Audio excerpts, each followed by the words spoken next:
Obrigada. Eu acho que todo mundo que está me conhece, né? Mas se tiver alguém que não, meu nome é Débora, eu sou residente de radiologia aqui da UFTM e eu fiquei responsável por falar das diferenças entre a síndrome de Budd-Chiari e a hipertensão portal. Espera que eu não consigo. Então, antes da gente entrar nas entidades propriamente ditas, vou falar um pouquinho para a gente lembrar da anatomia.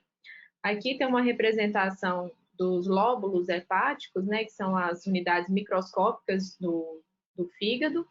Cada lóbulo hepático ele é hexagonal e em cada ângulo a gente tem o espaço porta, que a gente vai ter um ramo da veia porta, um ramo da artéria hepática e um ramo do ducto biliar. O ramo da veia porta vai drenar para a veia centrolobular e a veia centrolobular vai drenar para uma das veias hepáticas, que depois vai drenar para a veia cava inferior. E a artéria hepática é responsável por trazer sangue com nutrientes, né, para o fígado. E esse fluxo vai até a veia centrolobular pelos sinusóides hepáticos. Daqui, só para a gente ver a formação da veia porta, ela é formada pela mesentérica superior e pela veia esplênica. E a gente tem que as gástricas, tanto a esquerda quanto a direita, drenam para a veia porta. Então, começando pela síndrome de Budd-Chiari, ela é um grupo de entidades caracterizadas pela obstrução do fluxo venoso hepático ao nível das vênulas hepáticas, das grandes veias hepáticas e da veia cava inferior ou do átrio direito, e pode ser classificada quanto às causas e a localização. Em relação às causas, ela pode ser idiopática, quando não tem uma causa definida, né? A causa trombótica, que é quando existe uma obstrução do fluxo venoso devido a um trombo, e a obstrutiva não trombótica, que é representada pelos tumores, por membranas vasculares e a pericardite constritiva. Os tumores, a gente vai ter a representação principalmente do hepatocarcinoma e carcinoma de células renais, que estão mais próximos, né? E em relação à localização, a gente tem o tipo 1, que é a obstrução da veia cava inferior, o tipo 2, que é a obstrução das veias hepáticas maiores, e o tipo 3, que é a obstrução das veias centrolobulares. Então, nos achados de imagem, a gente vai ver tanto achados parenquimatosos quanto vasculares. Os parenquimatosos, né, vão ser decorrentes das alterações que ocorrem após a obstrução do fluxo de drenagem, e as vasculares, a gente vai ver dilatação das veias que ainda são patentes e a congestão dos sinusóides. Os exames de imagem que a gente vai usar para avaliação da síndrome é o ultrassom, a tomografia e a ressonância. Então, na ultrassonografia com Doppler, a gente vai ver sinais específicos nas veias hepáticas e na veia cava inferior e alguns sinais menos específicos, como a hipertrofia do lobo caudado, uma heterogeneidade do parênquima hepático, né, com os nódulos de regeneração, mais na fase crônica, uma esplenomegalia, veias colaterais intra e extrahepáticas e uma ascite. Essa hipertrofia do lobo caudado, ela se dá principalmente porque o lobo caudado ele drena diretamente para a veia cava inferior e ela sofre menos trombose, né, menor incidência de trombose. E aqui nessa imagem a gente tem, então, mostrando um Doppler colorido, né? E aqui tem uma falha de fluxo na veia cava inferior, mostrando que aqui tem um trombo. Aqui a gente vê a veia hepática normal e aqui uma colateral de um lobo acometido drenando para a veia hepática normal. Aqui a gente vê uma ausência de fluxo na porção distal da veia hepática direita, então provavelmente também tem um trombo. E aqui a gente vê uma colateral subcapsular, né? As colaterais que podem aparecer na síndrome são colaterais curtas que vão drenar para a veia cava inferior, as colaterais que saem de um lobo acometido e vão para um lobo não acometido, e essas colaterais subcapsulares, igual a gente está vendo aqui. Outro achado que a gente pode ver é a recanalização da veia paraumbilical, né, na tentativa de drenar esse fluxo hepático. Aqui a gente vê uma imagem em modo B, mostrando a veia cava inferior, e aqui uma estenose dessa veia cava, provavelmente por uma membrana vascular. Em consequência, a gente tem um aumento do lobo caudado, e aqui no Doppler colorido a gente vai ver que na região de estenose a gente tem uma área de aliase, né, mostrando que tem uma resistência na passagem desse fluxo nesse local. E aqui no Doppler espectral a gente vê isso também, né, na região que ele mostra como 1 aqui, é a região de estenose, né, mostrando que a velocidade é bem maior, enquanto pós-estenótica essa velocidade é bem mais baixa. Nessa imagem aqui a gente vê a veia porta. Na síndrome de Budd-Chiari ocorre uma congestão hepática, né? Devido à dificuldade de drenagem sanguínea, acaba acontecendo uma congestão, e isso vai se refletir na veia porta, que vai ter uma dificuldade de levar o fluxo sanguíneo para dentro do fígado. E, em consequência disso, a gente pode ver na veia porta um fluxo hepatofugal, né, que é o contrário do normal. O normal seria hepatopetal em direção ao fígado. Esse fluxo pode ser hepatopetal, mas reduzido, ou ele pode ser bidirecional. Nesse caso aqui, a gente vê pelas escalas que o fluxo normal apareceria em vermelho, né, o hepatopetal. Nessa imagem, ele está aparecendo hepatopetal, e aqui é o mesmo paciente, mostrando que ora esse fluxo aparece normal, hepatopetal, e ora ele aparece hepatofugal. Então, aqui a gente tem um fluxo bidirecional. Nessa imagem aqui, a gente vê um lobo caudado aumentado e a veia hepática que drena o lobo caudado, ela está dilatada, né? Quando essa veia está com uma dilatação maior que 3 milímetros, a gente já começa a suspeitar de uma síndrome de Budd-Chiari.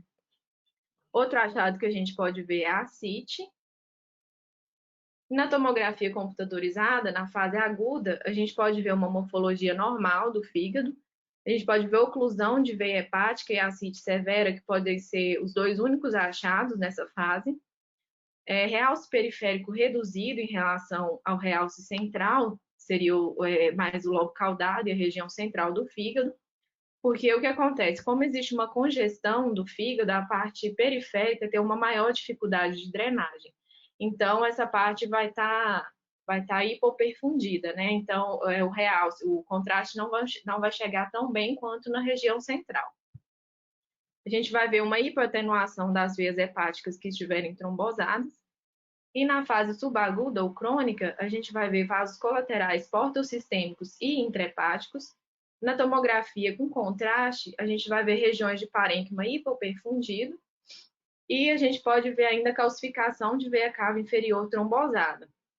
Em consequência da síndrome, a gente pode ter uma trombose de veia porta, porque como tem essa congestão e uma dificuldade do fluxo chegar no fígado, acaba que ocorre uma estase de sangue na veia porta e pode levar à trombose. A gente vai ver ainda vasos colaterais em forma de vírgula e os nódulos de regeneração. Então, aqui uma imagem de tomografia mostrando para a gente aqui o lobo caudado bem hipertrofiado, e aqui é sem contraste e mostra que o lobo caudado ele tem uma densidade normal, enquanto o restante do parênquima hepático ele é hipodenso, né? Nessa imagem daqui já é com contraste numa fase portal, mostrando que a região central do fígado ela tem um realce bem maior do que a região periférica, né, devido à hipoperfusão. E aqui na região central, o lobo caudado hipertrofiado está comprimindo a veia cava inferior. Aqui na seta, a gente vê a veia hepática esquerda, né, mostrando que ela tem um trombo, não tem contraste dentro dela. Aqui é uma tomografia de um paciente pós-transplante, recebeu de um doador vivo, e a gente vê aqui que a veia hepática média, ela está sem contraste dentro dela, né, porque aqui é a tomografia com contraste, e a gente vê que a região que é drenada por essa veia, ela está hipoperfundida, né, então o contraste não chega tão bem quanto no restante do fígado. Nessa imagem a gente vê uma colateral intrahepática aqui na seta preta, na seta branca aqui de fora uma colateral extrahepática, e a gente ainda vê a ascite e uma dilatação da veia ásica. Aqui é uma tomografia com contraste, essa primeira na fase arterial, mostrando um realce intenso do nódulo de regeneração, e de cá na fase portal, mostrando que esse realce continua existindo na fase portal. Isso é importante para a gente diferenciar do hepatocarcinoma, que no hepatocarcinoma, aqui tem uma imagem para a gente ver, na fase portal, que é essa da imagem, a gente não vê mais realce quando é hepatocarcinoma. E aqui a gente vê que ele está invadindo a veia cava inferior. E aqui tem um hepatocarcinoma satélite e aqui é uma lesão metastática. Na ressonância magnética, em T2, a gente vai ver um aumento heterogêneo da intensidade de sinal na porção periférica do fígado, de novo, porque existe uma congestão maior da região periférica e o T2 mostra uma intensidade aumentada, né, de sinal nas regiões com edema. A gente vai ver nódulos regenerativos que vão ser iso ou hipointensos em T2. O gradiente vai ser usado para mostrar a ausência de fluxo nas veias hepáticas e na veia cava inferior. E o T1 com contraste pode mostrar a oclusão das veias hepáticas e da veia cava inferior. Na fase aguda, a gente vai ver um lobo caudado com realce normal ou aumentado, com uma periferia hepática de baixo realce. Mas na fase aguda, essa diferença ela é bem sutil. Na fase crônica, a gente vai ver um realce variável.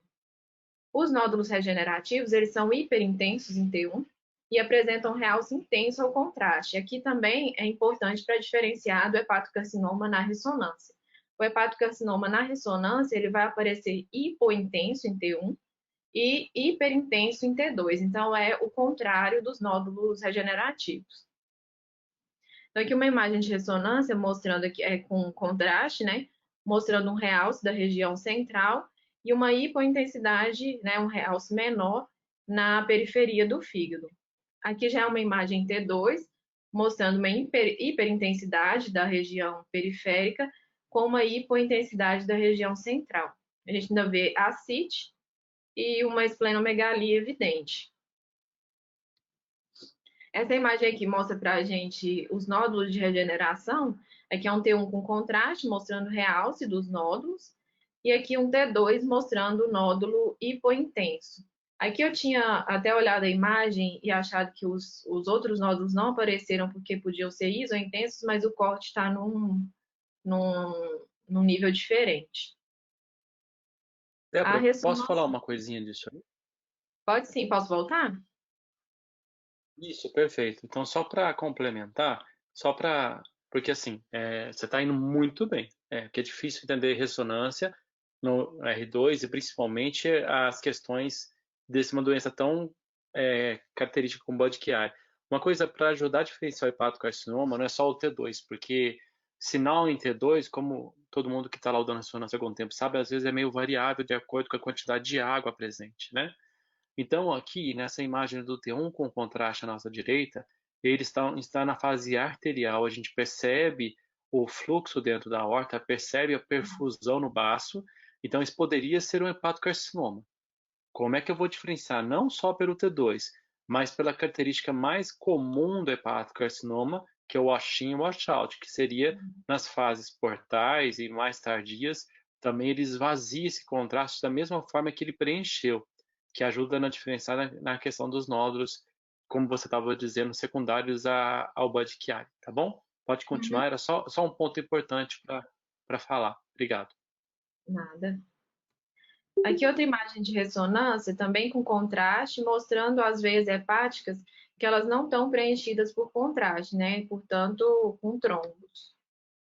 Passando para a hipertensão portal, a gente tem que ela é definida por gradiente de pressão entre a veia porta e as veias hepáticas maior que 6 milímetros de mercúrio, e ela pode ser provocada por várias condições, né? Pode ser pré-hepática, hepática ou pós-hepática. As pré-hepáticas, né, tem como principal causa a trombose de veia porta.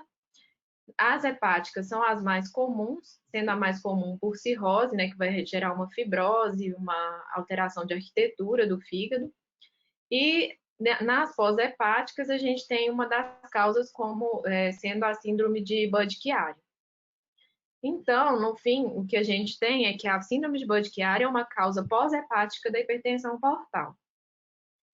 A ultrassonografia com Doppler, ela deve ser incluída como avaliação inicial, porque é o principal exame. Geralmente, a hipertensão portal ela é assintomática e a veia porta ela é responsável por 75% do suprimento sanguíneo do fígado O normal é que o fluxo seja hepatopetal, como eu já tinha falado antes. O padrão espectral é monofásico e a velocidade máxima normal é maior ou igual a 15 centímetros por segundo. A ressonância e a tomografia para hipertensão portal, elas vão auxiliar no estudo das colaterais portosistêmicas e na diferenciação entre trombo tumoral e não tumoral. Então, aqui a gente vê uma imagem de Doppler no modo B, mostrando uma dilatação da veia porta, né, na tentativa de manter esse fluxo para dentro do fígado. E lembrar que o calibre normal da veia porta é até 1,2 centímetros. Aqui nessa imagem com Doppler colorido, a gente vê que a veia porta está aparecendo em azul. E olhando na escala aqui, esse fluxo ele está descendo, então ele está invertido em relação ao normal, né? É um fluxo hepatofugal. E no Doppler espectral a gente vê que realmente é isso, né? O fluxo está invertido, ele está abaixo da linha de base. E na imagem com Doppler colorido, a gente ainda vê uma proeminência da artéria hepática e dos ramos delas, né, na tentativa de manter esse fluxo para dentro do fígado. A gente vai ver na hipertensão portal formação de colaterais extrahepáticas, né? Aqui a gente vê colaterais das veias gástricas, que a gente vai ver na porção posterior, né, ao lobo hepático esquerdo, e das veias gástricas curtas, que a gente vai ver perisplênicas. A gente vai ver ainda na hipertensão portal um afilamento das veias hepáticas, uma irregularidade das paredes. A gente ainda vê ascite e pode ver uma esplenomegalia também. Como eu falei, o ultrassom com Doppler é o principal exame que a gente vai usar para avaliação de hipertensão portal, mas em alguns casos a tomografia e a ressonância podem ajudar. Aqui, na verdade, é uma angiotomografia com uma reconstrução em 3D, mostrando aqui o normal, né, a veia porta, a mesentérica superior e a veia esplênica com calibres normais. Aqui já é num caso de hipertensão portal, mostrando que a veia mesentérica superior, a esplênica e a portal, propriamente dita, estão dilatadas. Nessa imagem do Doppler colorido, a gente vê que tem uma falha de fluxo na veia porta, né? Então tem um trombo aqui. E nessa outra imagem a gente vê a veia esplênica com um fluxo inverso, né? Ela está drenando em direção à veia renal esquerda, formando um shunt espontâneo. E uma consequência que a gente pode ter da trombose de veia porta é a transformação cavernomatosa, que a gente vai ver no modo B, como a gente está vendo aqui na região do hilo, e no Doppler colorido a gente vai ver assim, que ele vai acontecer uma recanalização do trombo com trajetos tortuosos, né? Então essas imagens que a gente vai enxergar. Aqui também a transformação cavernomatosa na região do hilo, mais mostrado na tomografia. E como take home, eu deixei aqui que a síndrome de Budd-Chiari é uma obstrução ao fluxo venoso hepático, né? Então da drenagem do fígado. A gente vai ver uma obstrução de veia cava inferior, de veias hepáticas ou de veias centrolobulares. E a hipertensão portal é uma resistência ao fluxo de suprimento sanguíneo hepático, que ela pode ser pré-hepática, sendo a principal causa a trombose de veia porta, hepática, com a principal causa sendo a cirrose, e a pós-hepática, que tem como uma das causas da síndrome de Budd-Chiari. Na síndrome de Budd-Chiari, a gente vai ver colaterais tanto intra quanto extrahepáticas, e na hipertensão portal, a gente vai ver colaterais extrahepáticas. Então, no fim das contas, a gente tem que a síndrome de Budd-Chiari é uma causa pós-hepática de hipertensão portal. Nas referências.